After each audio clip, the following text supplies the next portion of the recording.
Good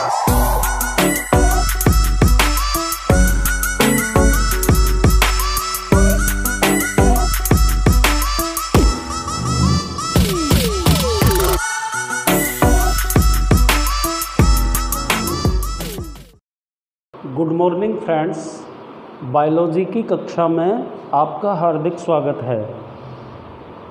तो अपने plant physiology के अंतर्गत खनिज पोषण नामक टॉपिक चल रहा है, ठीक है।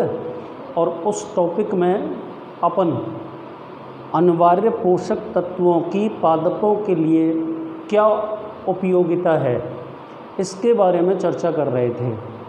तो कल आपको बेटा कार्बन, हाइड्रोजन, ऑक्सीजन एक साथ, एक्चुअल में ये अखनिज पोषक तत्व है, तथा नाइट्रोजन, है ना, इन चारों तत्वों के बारे में बता चुका हूँ, ठीक है। और बेटा ये एकदम से थियोरेटिकल सब्जेक्ट है, आपको प्रत्येक बिंदु सीट में से एज इट इज़ याद करना है। यद्यपि मैं सारे के सारे पॉइंट्स लगभग बोर्ड पे आपके सामने लिख रहा हूँ, फिर भी यदि मेरे से कोई पॉइंट छूट जाए और आपको वो सीट में अलग से दिखे तो आप ये ना समझना कि वो गलत है, वो भी सही है, वो भी आपको याद करना है, ठीक है। तो आपको मैंने एक छोटी सी लाइन बोली थी कि पादपों को अपने वृद्धि, विकास एवं जीवन चक्र को पूर्ण करने के लिए 17 खनिज पोषक तत्वों की आवश्यकता होती है। और उन 17 में से बेटा 4 के बारे में अपन पढ़ चुके हैं। तो आज अपन स्टार्ट कर रहे हैं फास्फोरस से। ये 5वां खनिज पोषक तत्व है, ठीक है। तो मैं इसके बारे में बोर्ड पे लिख रहा हूँ।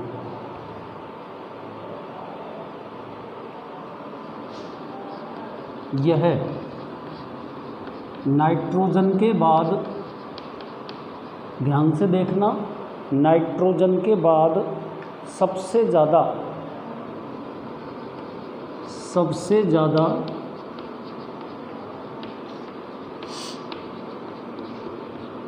उपयोग में लिया जाने वाला खनिज पोषक तत्व है।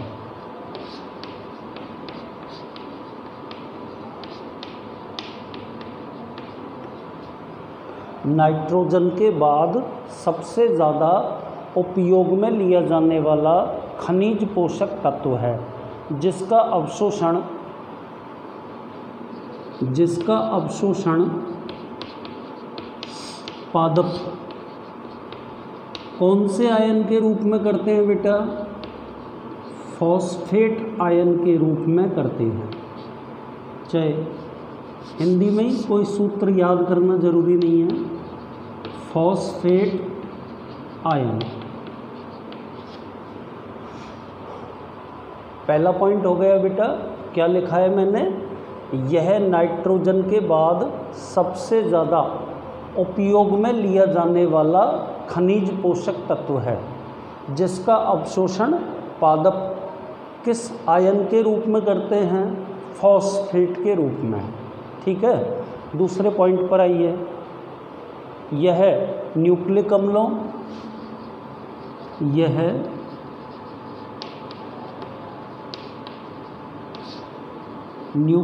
अम्लों, ध्यान से देखते चलना, फास्फोलिपिड,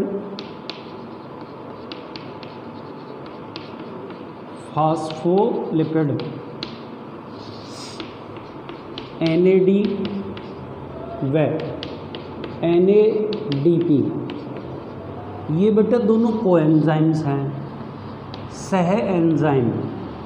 ये मैंने कोष्टक में लिख दिया, ठीक है ना। NAD व NADP तथा ATP, पूरा नाम इसका जानते होंगे, एडिनोसिन ट्राईफास्फेट, ठीक है ना, का मुख्य घटक है। ये पॉइंट नंबर दूसरा हो गया बेटा, ठीक है। इसी में अपन लिख सकते हैं, इसके अलावा यह तत्व, इसके अलावा यह तत्व ऑक्सीकरण अपचयन क्रियाओं, ऑक्सीकरण अपचयन क्रियाओं, श्वसन,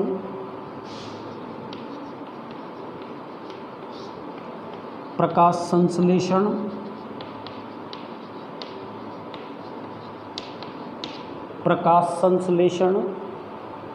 तथा बसीय अम्लों के संश्लेषण में,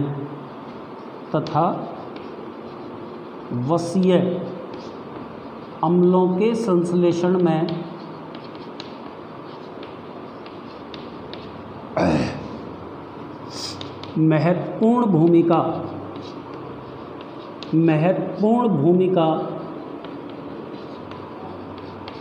निभाता है। तो बेटा ये आपका पॉइंट नंबर दूसरा पूरा हो गया।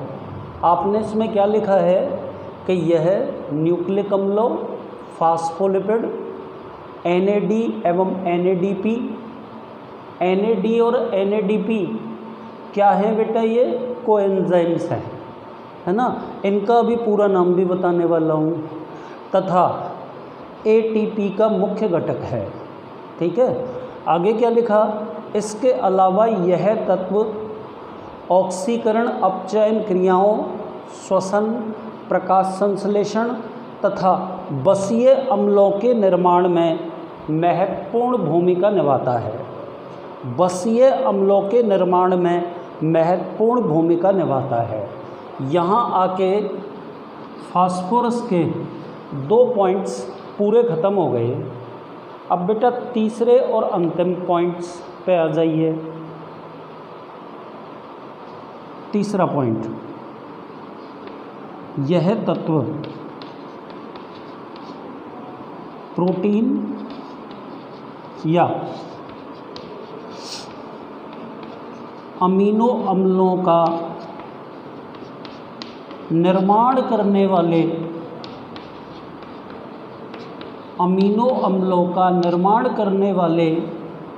एंजाइमों, प्रोटीन्स तथा अमीनो अम्लों का निर्माण करने वाले सह एंजाइमों, कोएंजाइमों का सक्रियण करता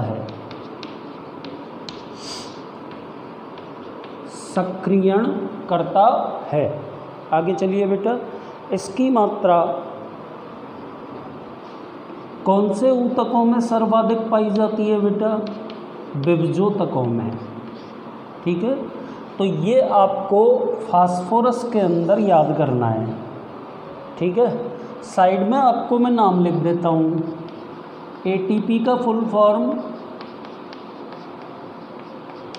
एडिनोसिन ट्राईफॉस्फेट, ठीक है बेटा। NAD का full form nicotinamide adenine dinucleotide. और यदि बेटा इसमें NADP लिखा है तो ये पूरा तो आएगा ही, निकोटिनेमाइड एडिनिन डाई न्यूक्लियोटाइड, और उसके साथ में फास्फेट वर्ड और आ जाएगा, ठीक है बेटा। तो देखो अब ध्यान से सुनो, फास्फोरस लिखा है अपन ने, अगला खनिज पोषक तत्व, और इसमें आपको क्या क्या बोलना है, क्या क्या लिखना है, क्या क्या याद करना है, वो 3 पॉइंट्स में मैंने ब्लैक बोर्ड पे आपके सामने लिख दिया है। देखिए, यह नाइट्रोजन के बाद सबसे ज़्यादा उपयोग में लिया जाने वाला खनिज पोषक तत्व है। ठीक है, आगे चलिए।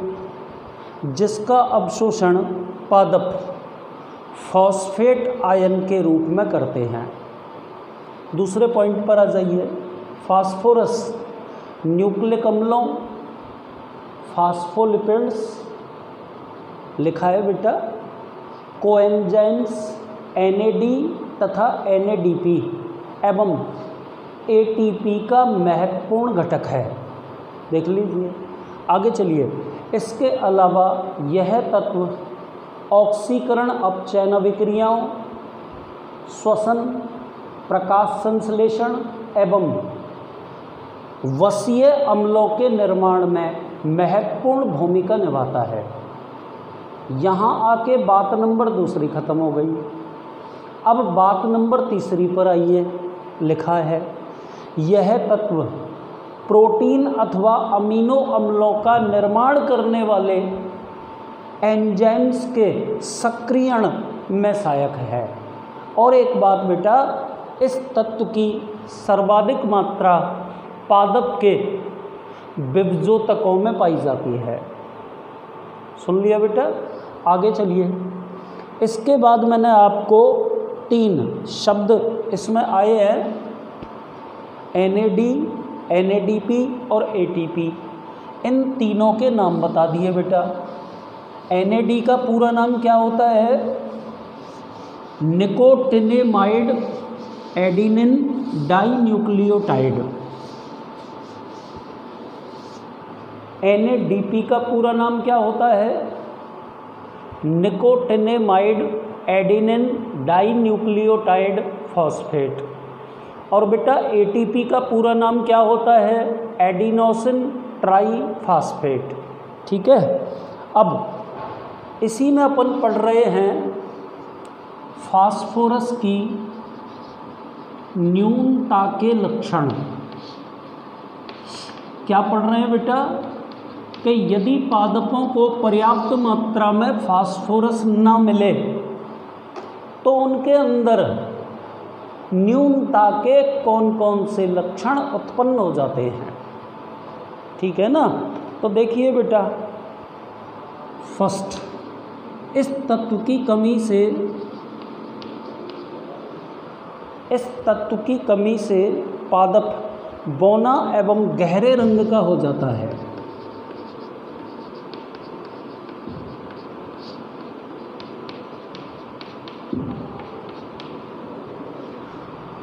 इस तत्व की कमी से पादप बौना एवं गहरे रंग का हो जाता है। ठीक है, एंथोसायनिन वर्णक के निर्माण के कारण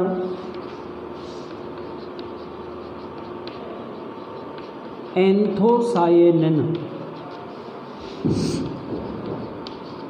वर्णक के निर्माण के कारण एंथोसायनिन वर्णक के निर्माण के कारण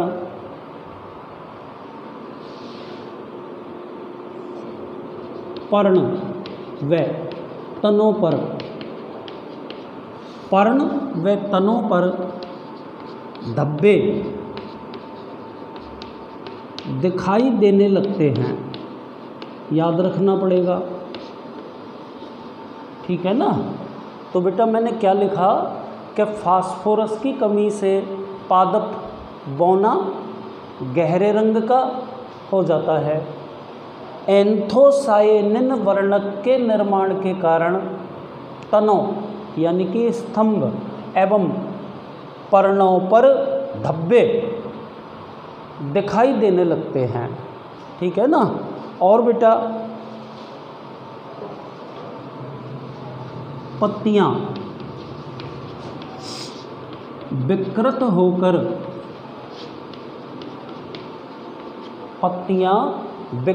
होकर गिरने लगती हैं।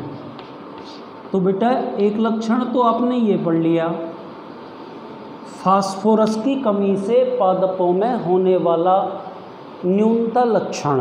मैं बोल देता हूँ आपके सामने कि इस तत्व की कमी से पादप बौना रह जाता है। पहली बात। आगे चलिए। पादप में एंथोसायनिन वर्णक निर्मित हो जाता है और इस वर्णक के निर्मित हो जाने के कारण पर्ण एवं तनों पर धब्बे दिखाई देने लगते हैं। साथ ही पत्तियां विकृत होकर गिरने लगती हैं। इसके अलावा इस तत्व की कमी से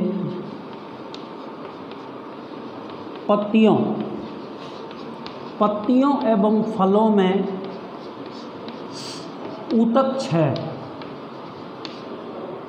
और बेटा जो शब्द मैंने आपके सामने बोर्ड पे लिखा है ऊतक क्षय, इसको अंग्रेजी में बेटा नेक्रोसिस बोलते हैं। क्या होता है बेटा? नेक्रोसिस के अंतर्गत कोशिकाएं या ऊतक स्वतः ही नष्ट होने लगते हैं। ठीक है ना? ऊतक क्षय। एधाओं की सक्रियता में कमी, एधाओं की सक्रियता में कमी तथा पुष्पन का अवरोधन, मतलब पुष्पों का विकास नहीं, आदि लक्षण डेवलप होते हैं। आदि लक्षण डेवलप होते हैं। तो बेटा ये फास्फोरस की न्यूनता के कारण पादपों में उत्पन्न होने वाले लक्षण हैं। ठीक है बेटा?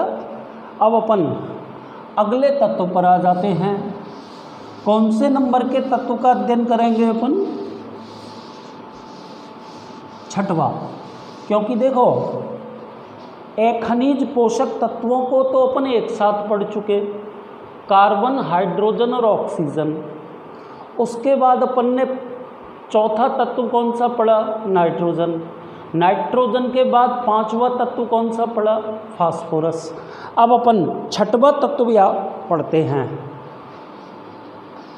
और वो तत्व मैं कौन सा पढ़ा रहा हूँ बेटा? कैल्शियम। ठीक, ध्यानपूर्वक सुनना, पॉइंट वाइज याद करना।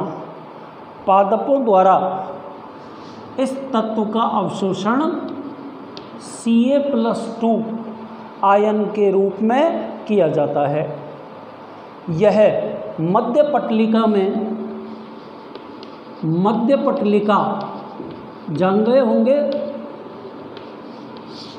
दो पादप कोशिकाओं की कोशिका भित्तियां मध्य पटलिकाओं के द्वारा आपस में जुड़ी रहती हैं।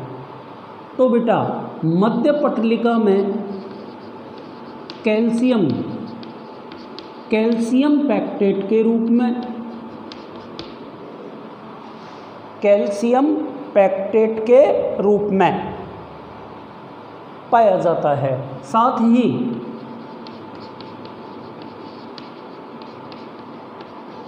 कोशिका झिल्ली की पारगम्यता,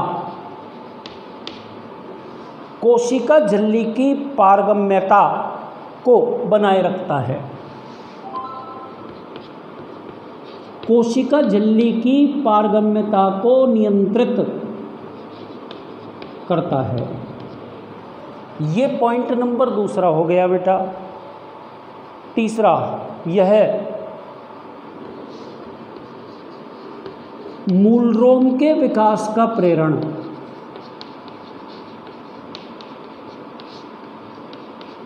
मूलरोम के विकास का प्रेरण न्यूक्लिक अम्लों को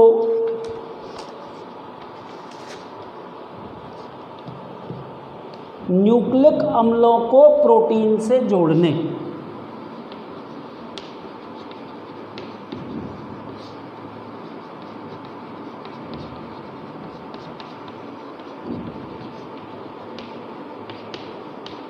न्यूक्लिक अम्लों को प्रोटीन से जोड़ने।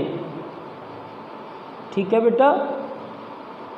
कोशिका भित्ति को प्रत्यास्था, कोशिका भित्ति को प्रत्यास्थता प्रदान करने, कोशिका भित्ति को प्रत्यास्था प्रदान करने,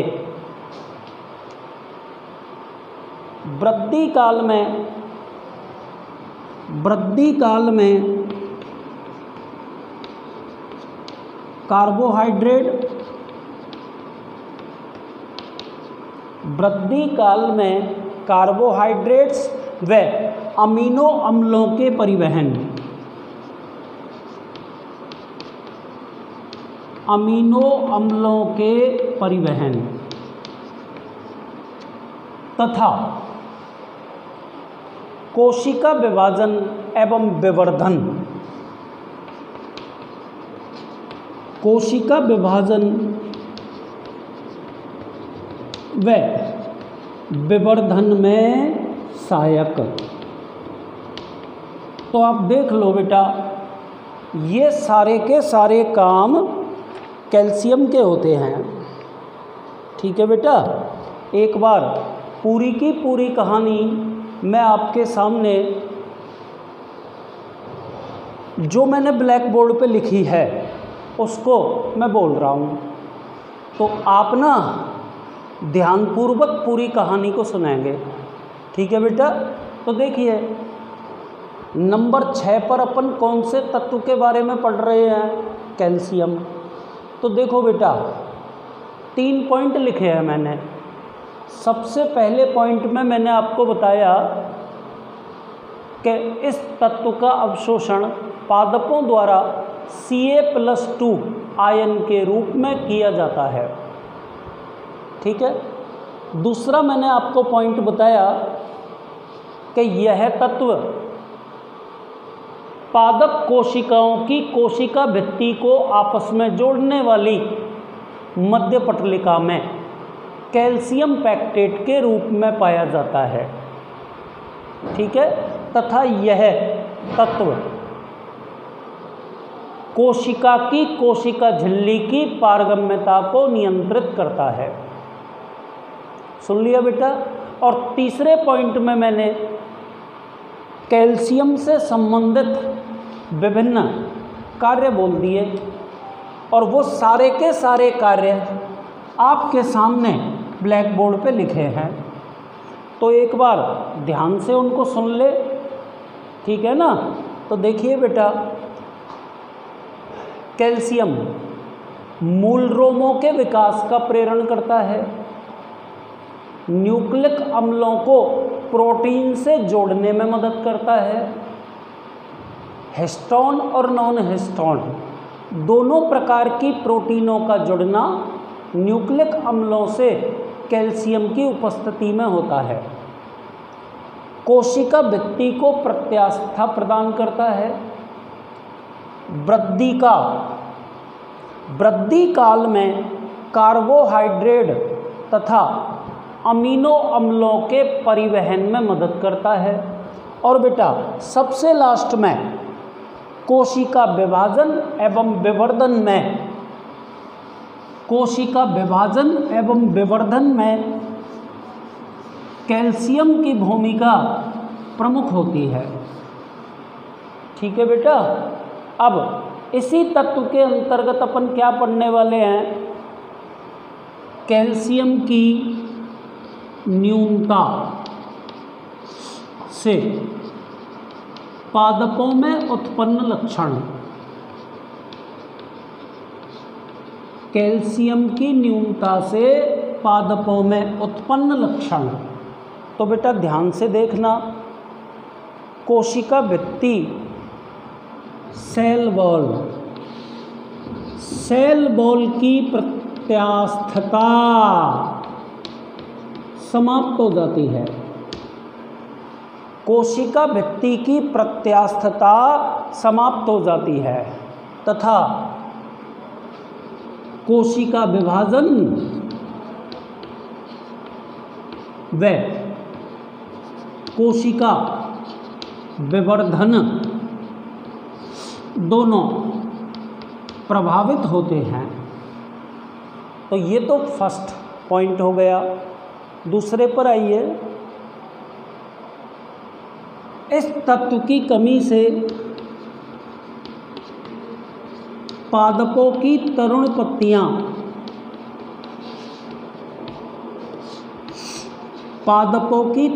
पत्तियां विकृत हो जाती हैं। तरुण पत्तियों से मतलब जो पादप में नई पत्तियां आती हैं, झड़ जाती हैं, पत्तियां विकृत हो जाती हैं या झड़ जाती हैं, उनका हरित लवक नष्ट हो जाता है। ये पॉइंट नंबर दूसरा हो गया कि बेटा कैल्शियम की न्यूनता के कारण पादपों की तरुण पत्तियां विकृत हो जाती हैं या नष्ट हो जाती हैं या झड़ जाती हैं, उनका हरित लवक भी नष्ट हो जाता है। ठीक है। एंड तीसरे पॉइंट पर आइए। कैल्शियम की कमी से पौधों के शीर्ष, इस तत्व की कमी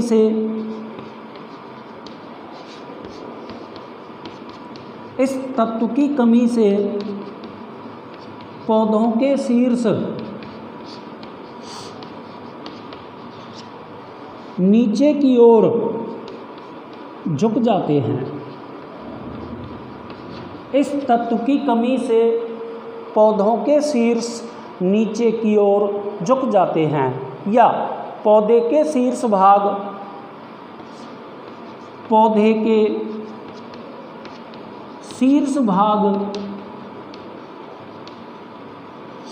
मृत हो जाते हैं।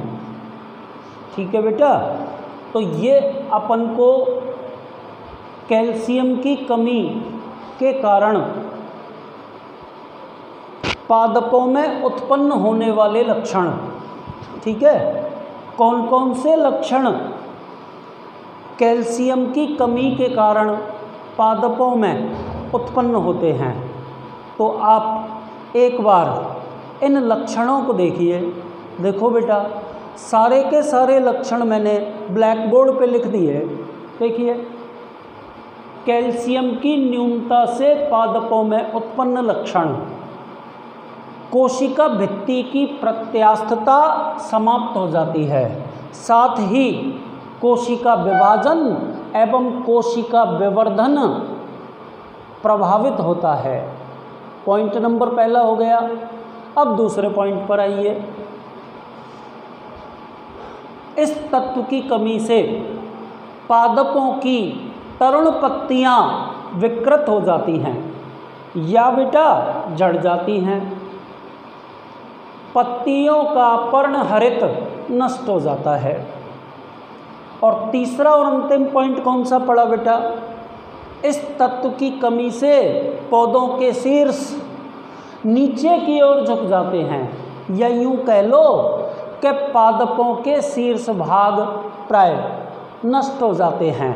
विशेषकर अंकुरित शीर्षों की ये बात की गई है। ठीक है बेटा। तो आज के लिए इतना ही काफ़ी। आज अपन ने फास्फोरस एंड कैल्शियम, तो अभी तक कुल मिला के हम लगभग 3, 4, 5, 6 तत्वों के बारे में पढ़ चुके हैं। अभी शेष 11 तत्व बाकी हैं जो धीरे धीरे अगले सारे वीडियो में आते रहेंगे। धन्यवाद।